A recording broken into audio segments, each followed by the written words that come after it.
In my video about the live-action Spider-Mans, I talk about the reason that Peter Parker is such a memorable character is that he is one of the most relatable superheroes. I also mention how a strength of Spider-Man's character is that he is completely covered, so he can be any race or any person. More than even any of the live-action Spider-Man films, Spider-Man Into the Spider-Verse frames relatability the best. It makes sense considering at the end of the film, Miles states the film's thesis. Anyone can wear the mask. You could wear the mask. But let's look at how specifically the film uses multiple framing devices to express that relatability. Narratively, the plot expresses a lot of the relatability. It is set with a young boy main protagonist as he struggles with common and relatable problems of teenage boys. Miles has to deal with waking up early for school, talking to cute girls, and dealing with the stress of homework. He also deals with getting annoying lectures from his dad and is pestered to show emotional vulnerability. There is a concept in writing called a proxy character. A proxy character is a character that is in the story to act as a stand-in for the audience. They tend to have less character and backstory, so that each individual audience member can essentially pretend that they are the main character and fill in the character traits with their own. Bella Swan is a great example of this. She is criticized for not having an interesting enough character, but is intentionally written like that so that the target audience for the books and movies can imagine themselves in the role of a love triangle between a sexy vampire and werewolf. Another form the proxy character can take is not being entrenched in the world that they live in. This can be a character that is transported to a strange place or moves to a new area. This allows the audience to learn about the rules of the world alongside the main character. Think Frodo leaving the Shire. Miles Morales fills this role of the proxy character.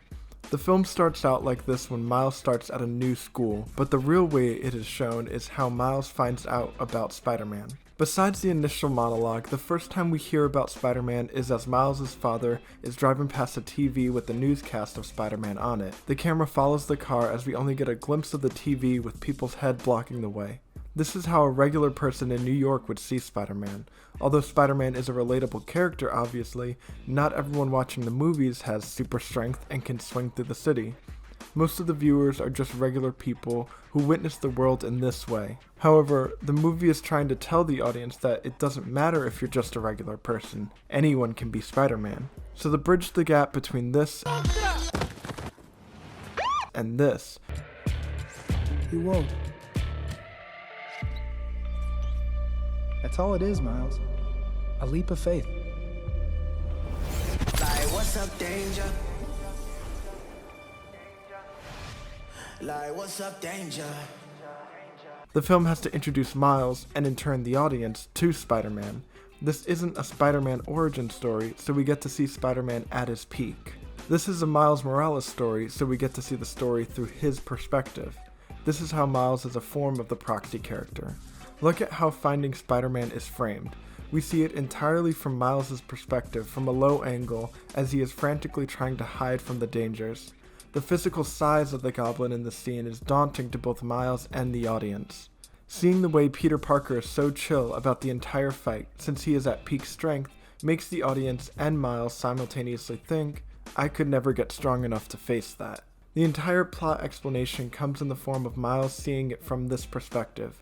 If Miles ever wants to become like Spider-Man, he would need to face the intimidating task of understanding all of this and being able to keep up in a fight with these villains. After seeing the juxtaposition between Miles and Peter in this scene, we understand the value of the leap of faith scene and how that is how you get from Miles to Spider-Man. Peter also gives Miles the responsibility of ending the reactor, to which Miles quickly ruins.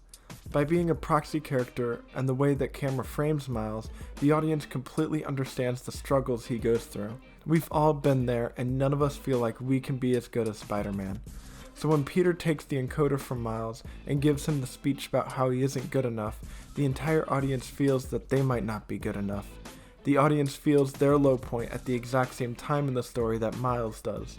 So in the next scene where Miles finally takes his leap of faith, the audience is also taking a leap of faith with him, feeling like we are flying through the air just like Spider-Man.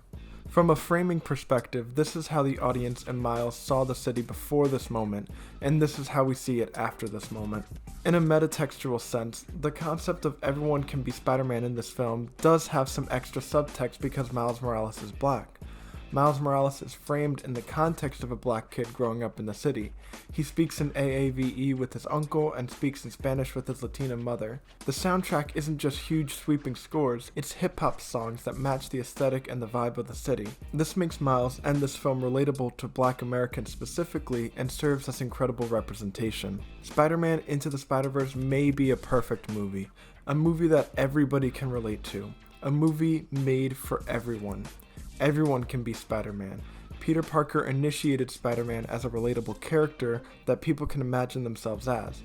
But the way that Miles Morales is framed in Into the Spider-Verse created, arguably, the best representation of a relatable proxy character that still maintains incredible motivation and personality. The ending monologue of Miles is one of the greatest thesis statements for a film and is the epitome of all that is incredible about the superhero genre.